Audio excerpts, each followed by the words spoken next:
Hey there, Mr. Terry, high school history teacher. Welcome back to another History Teacher X video. We're back with some more modern conflicts, or I guess the potential for some, because today I wanted to talk about the United States' interest in Greenland. And with its name, might be the greatest example of a nation's marketing ever. There's not much green about Greenland. But there's a good chance you might have heard in Trump's first presidency, as well as in his second one, that he has an interest in the United States acquiring it. But do you know the history of the United States and the Greenland landmass? That's what I'm hoping to add to Simon Whistler's video here from Warfronts, which is titled, America is Serious About Annexing Greenland. By the way, I think I'm going to cover more modern events and use that as an opportunity to insert historical context to kind of give the bigger picture. So let me know which events going around in the world right now you would like me to look more into and to cover here on the channel.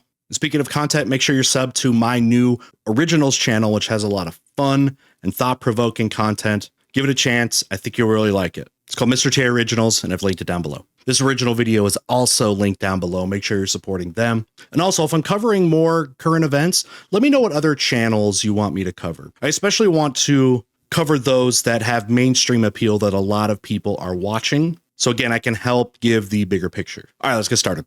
You know, I've said this before, but my goal isn't to do value judgments and stuff like that on current events. That's for you, the viewer, the student, if you will. I want to try to insert any nuance, again, or historical context, historical similarities, because I think that is often lacking when analyzing current events. Let's see what's going on with Greenland. And again, I'm going to try to insert some things that I can, hopefully in nice places.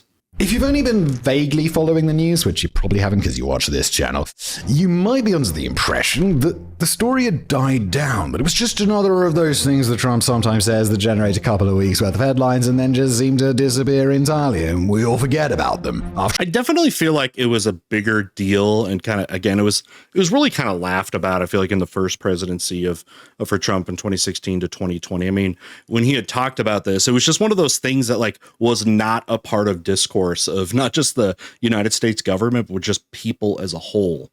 And you might have seen stories like this where, President Trump will kind of refer to like talking to some person and they'll have an idea like this, like with Greenland. Another one is when he talked about how he was talking with whoever it was that mentioned the idea of the Gulf of America.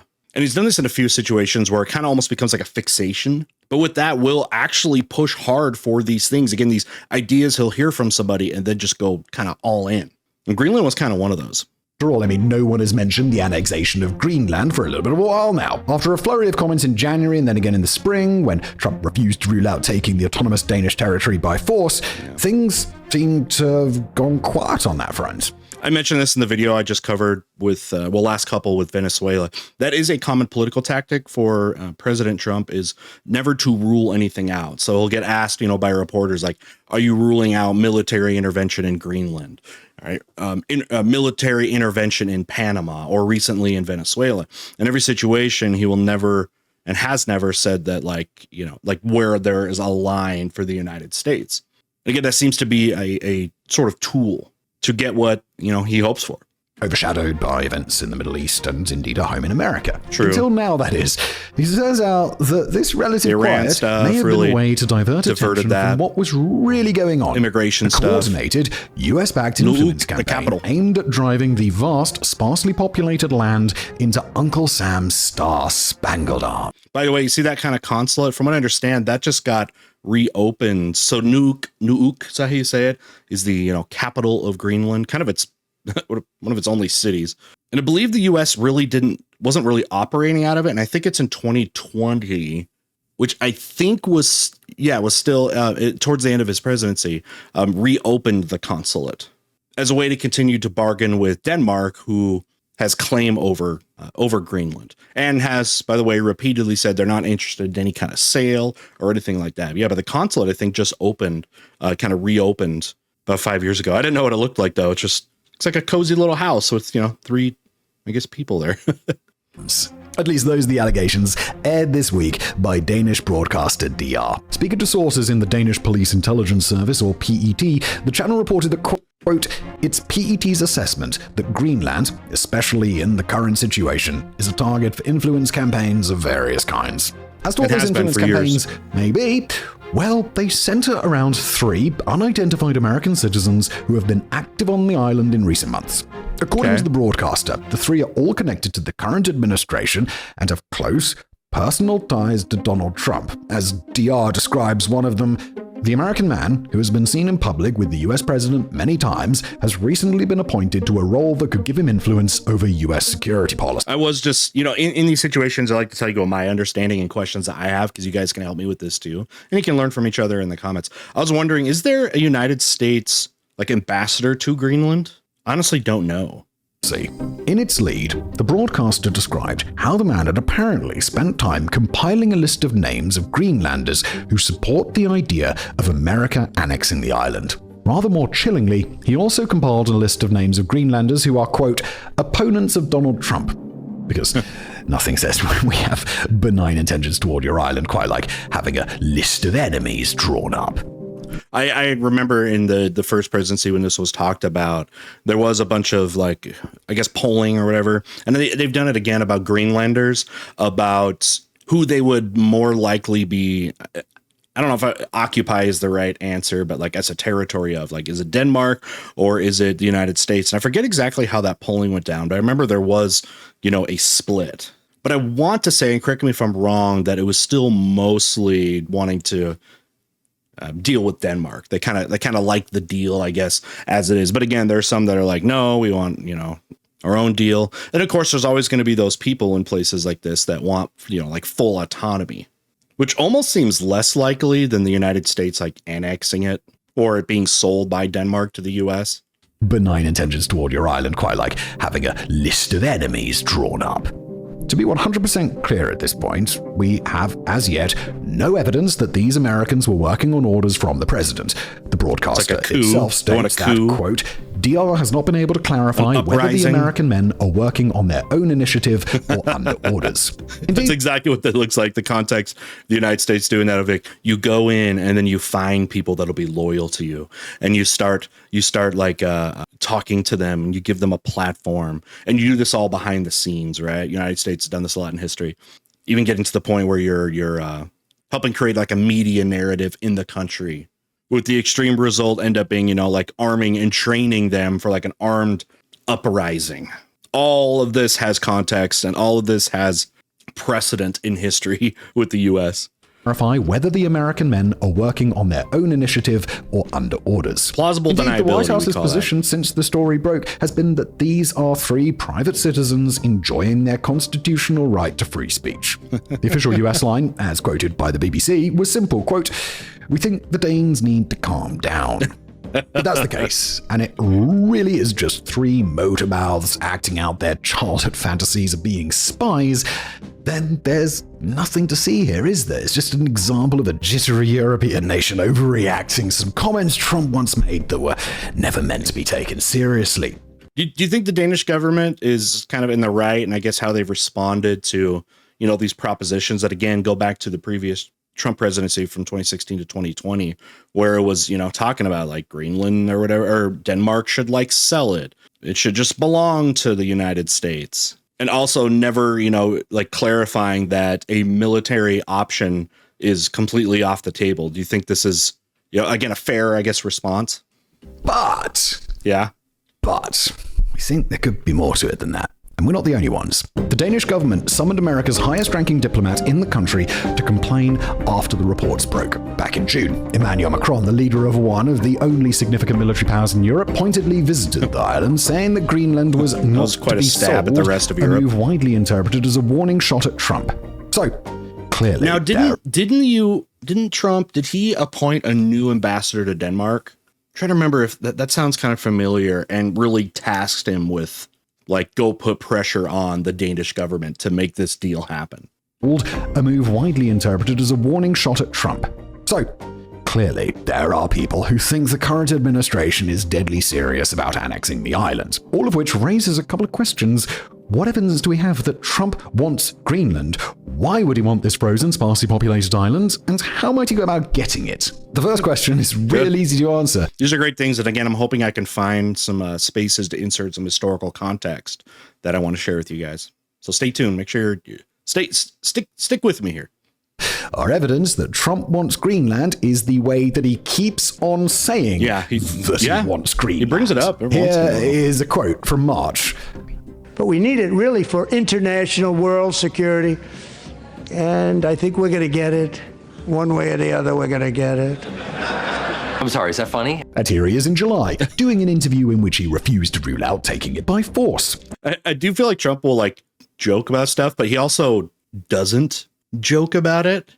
It's hard sometimes to tell what's like hyperbolic and what's sarcastic or not. We need Greenland very badly. Greenland is a very small amount of people which we'll take care of and we'll cherish them and all of that. But we need that for international security. The final words of every future colony before the colonization begins. And those are just 2 quotes, but do a quick Google search and you will find oh so many more. We're talking about international security.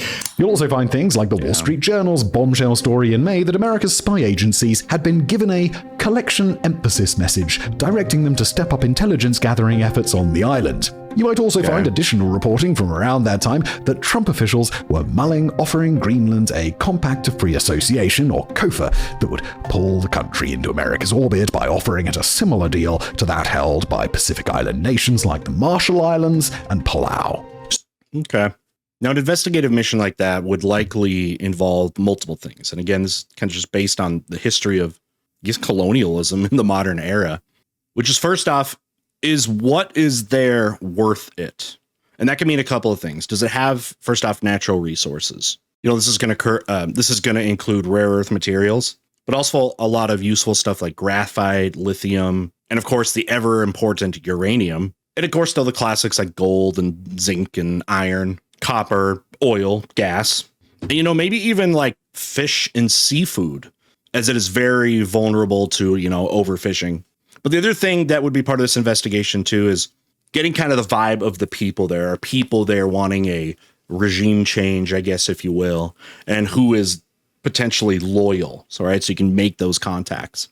Deal to that held by Pacific Island nations like the Marshall Islands and Palau. So we can probably all agree that Trump is interested in Greenland, an interest that stretches all the way back to his offer to buy it in 2019. But that doesn't answer the bigger question. Why does he want it? Okay. An autonomous part of the Kingdom of Denmark, Greenland is home to a mere 57,000 people who rely on massive Danish subsidies to keep their government afloat.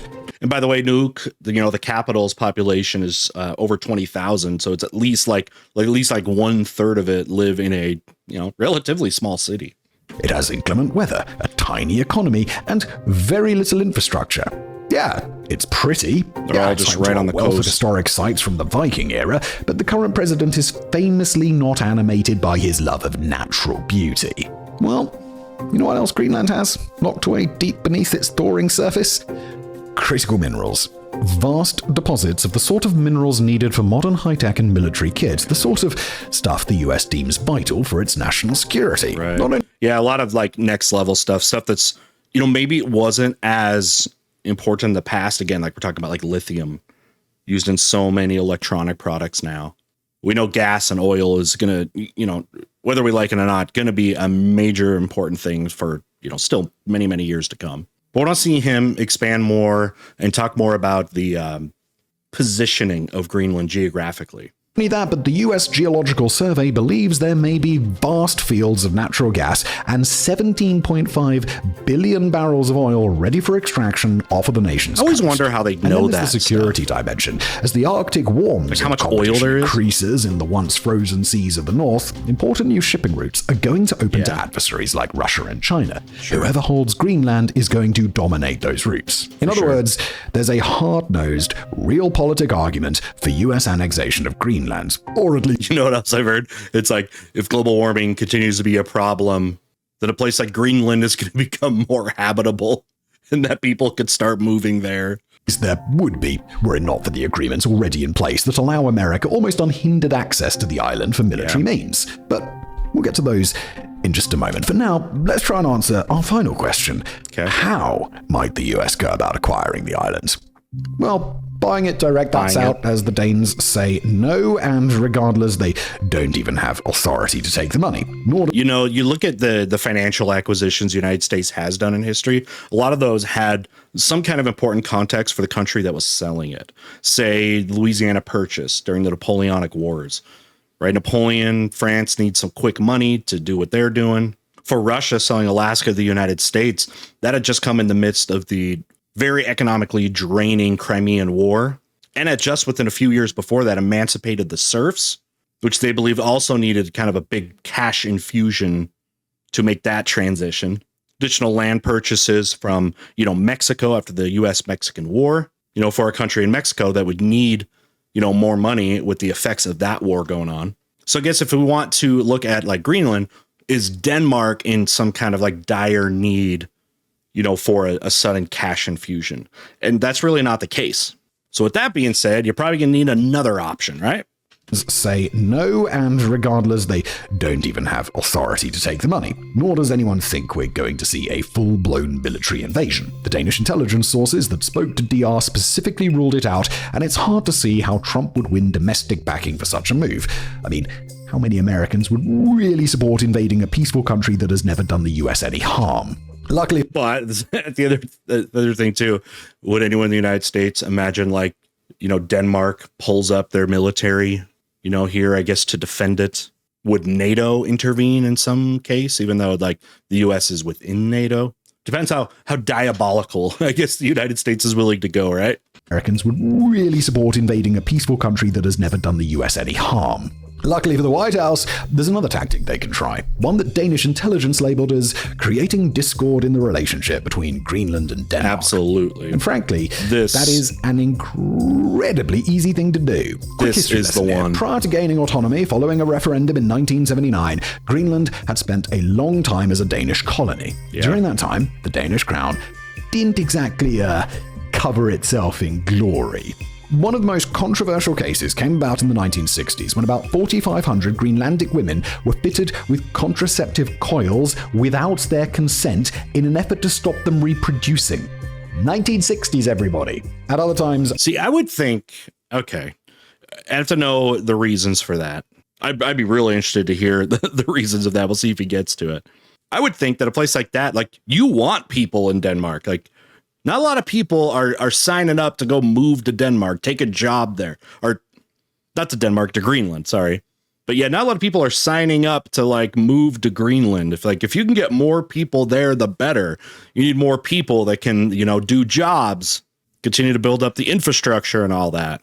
Or for some reason, does Denmark not want the population to grow? Like they don't think they can build up an infrastructure and it'll just be damaging to them. Or is it more nefarious with some kind of racist overtones? Local children were relocated into Danish homes in an effort to erase their language and culture.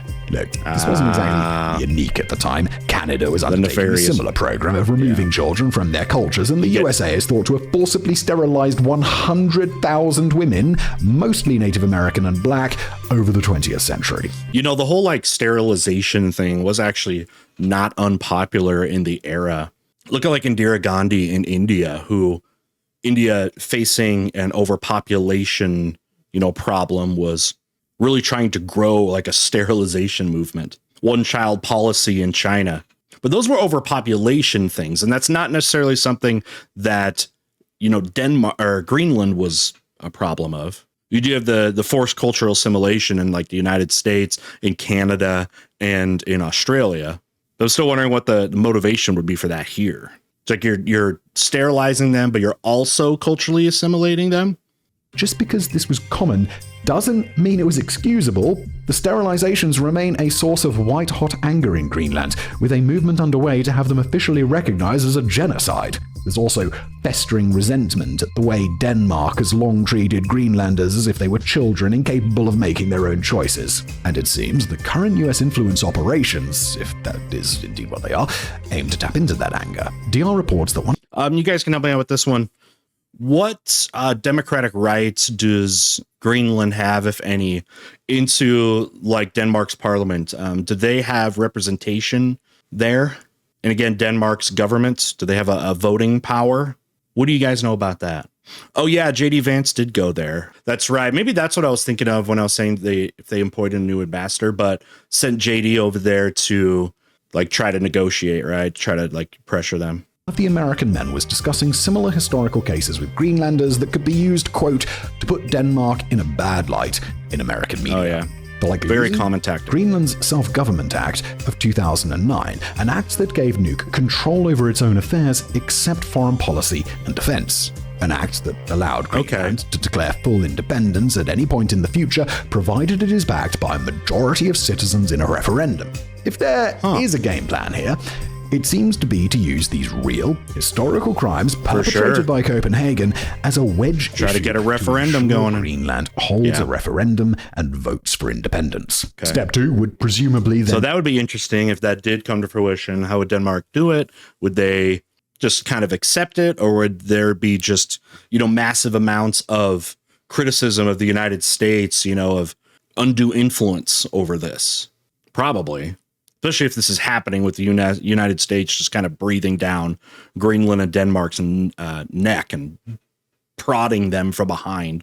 Greenland holds a referendum and votes for independence. Step 2 would presumably then be to make the independent Greenlanders an offer they can't refuse. And that would, of course, be for their economically underdeveloped nation to join the USA with all the benefits that would bring. There's just a tiny snag here. It seems Greenlanders, as a whole, just aren't that into Uncle Sam. In one of the most recent polls of the independence issue, the majority said they wanted to fully separate from Denmark at some point in the future, but a mere 6% said they wanted to be a part of the United States. That's barely 3,400 people. And while Americans... I wonder if that means in any form, like a territorial form. Would it be different if like it was full statehood? Because a lot of different levels of kind of being a part of the United States. Wanted to be a part of the United States. That's barely 3,400 people, and while Americans might assume anyone would want to join their country, the suspicion is that the Greenlanders would simply be trading one overlord for another. So this was the exact issue that happened in the decolonization movement, across Africa and other parts of the world after World War II.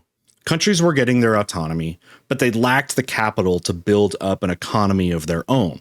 Think of it as like startup cash. Okay, you've been getting your allowance as you're a child growing up, but all of a sudden you turn 18, you're out on your own, and you got to find your own money to be able to have somewhere to live, car to drive, education, and all that stuff. So how are you going to get that in the first place? So many of us, of course, have to resort to things like getting loans, which then, of course, holds you to whoever is that loans that money. And we saw that all over Africa. United States comes in, Soviet Union comes in, wanting to give the best deal. Hey, let's allow us to, bring our businesses in, right? We've got the capital. We'll start doing the mining, the refining, build your railways, all that kind of stuff. Then the worry about that is, are you just trading some kind of political imperialism with just some kind of economic imperialism? Because historically in that era, all these things, these benefits, right, that come with allying the US, Soviet Union, they come with a lot of strings attached. So I would think that Greenland would be in a scenario like that. How could they build up their own country if they want to go solo? This time, the deal might be worse than what they had before. Right now, Greenlanders are Danish citizens, which means they have the right to live and work all over the European Union. But Greenland itself isn't in. Do they have an EU passport? Which means that while, say, a Greenlander can move to Germany at any time for any reason, a German would need a work permit and a visa to move to Greenland. Perhaps more importantly, Greenlanders are also entitled to everything a regular Dane is. That means one of the most generous welfare states on the planet, with great healthcare, hefty pensions, childcare, free tuition, and all the other things that make most of the world envious of Northern Europe. As such, it's hard to imagine trading in a life of well-designed furniture and free healthcare for one of big-ass trucks and a broken health insurance system. Yeah. Now, of course, if you're analyzing this through the lens of realpolitik, you might argue that this doesn't matter. What matters is the need for America to control the island and its resources, and everything else is just kind of window dressing. But even this perspective does run into some problems. One is the apparent military agreement that we mentioned earlier, which already allows America to turn Greenland into a snow-encrusted porcupine that will deter Russia and China in the Arctic. Okay, this is where some other historical context comes in, which is what has been the relationship with the United States and Greenland, and I guess their relationship elsewhere. So, of course, Greenland with Denmark, it's been going on for a long time. Now, this is, with Trump, it actually was not the first time the United States was interested in actually acquiring Greenland. Some of that goes back all the way to like the 1860s, again, around discussions like where like it had around with Russia at the same time, where the United States was with Alaska trying to gain more territory. It was in that same time where these negotiations, of course, were happening. And for the same reasons, shipping lanes that are going to be up north there, natural resources.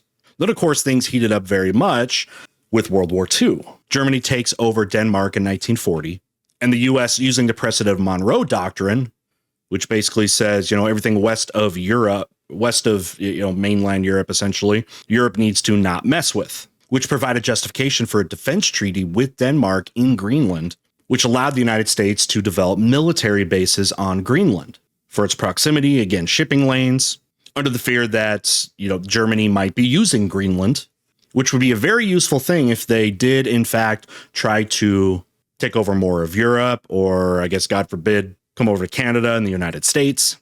Greenland would be a very, very important, landmass, regardless of its resources, just because of its proximity. Now, right after World War II in 1946, the Truman administration made a deal of about $100 million in gold to Denmark's government for the purchase of Greenland. Obviously, Denmark had rejected that offer, but out of that did come reassurance that the United States could still have a military presence there.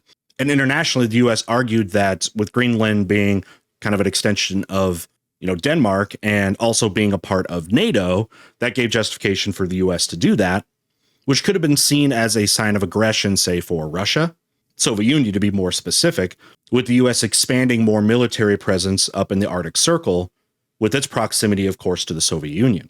Greenland's going to be very close to things like, nuclear subs that float around the Arctic, all kinds of, nuclear installations and military installations, again, way up in those higher latitudes on our planet. But as the Cold War ended, the United States also reduced its presence there and hasn't been ramped up, like it started in about, 2019. It hadn't been this height, hadn't had this height of discussion ever since really the Cold War ended. And that brings us to today. Since 1951, Washington has been allowed to build bases and deploy troops on Greenland as it sees fit.